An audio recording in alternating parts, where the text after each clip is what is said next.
കള്ളപ്രവാചകന്മാരെ സൂക്ഷിച്ചുകൊള്ളുവീൻ. 2000 വർഷങ്ങൾക്ക് മുമ്പേ കർത്താവ് പറഞ്ഞു.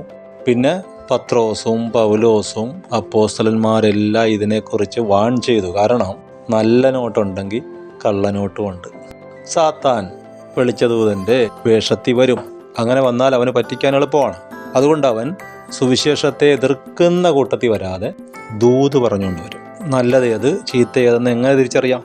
സിമ്പിളായിട്ട് കർത്താവ് പറയുന്നത്, മുള്ളുകളിൽ നിന്ന് മുന്തിരിപ്പഴവും ഞെരിഞ്ഞിലുകളിൽ നിന്ന് അത്തിപ്പഴവും പറിക്കുമാറുണ്ടോ എന്ന് പറഞ്ഞാൽ ഇവൻ പ്രമാണം അനുസരിച്ച് നടക്കുന്നവനാണോ?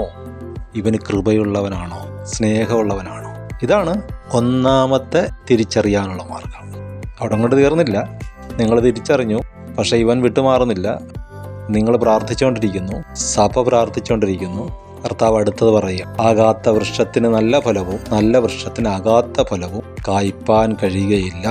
നല്ല ഫലം കായ്ക്കാത്ത വൃക്ഷമൊക്കെയും വെട്ടി തീയിലിടുന്നു. അവരുടെ ഫലത്താൽ നിങ്ങൾ അവരെ തിരിച്ചറിയും. ഇതേത് ഫലമാണ്? ആദ്യത്തെ ഫലം ഫ്രൂട്ട്സ്. ഈ ഫലം അവരുടെ അനന്തര ഫലം. അവർക്ക് സംഭവിക്കുന്ന കാര്യങ്ങൾ നിങ്ങൾ കാണും. ദുഷ്ടന്റെ ദുഷ്ടത സഭയിൽ വെളിപ്പെട്ടു വരും.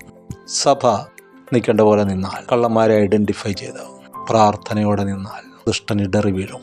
ഞാൻ എൻ്റെ സഭയെ പണിയും, പാതാള ഗോപുരങ്ങൾ അതിന് ജയിക്കരുതെന്ന് കർത്താവ് തന്നെ പറഞ്ഞിട്ടുണ്ട്. ഭയപ്പെടരുത്, ധൈര്യമായിരിക്കുക.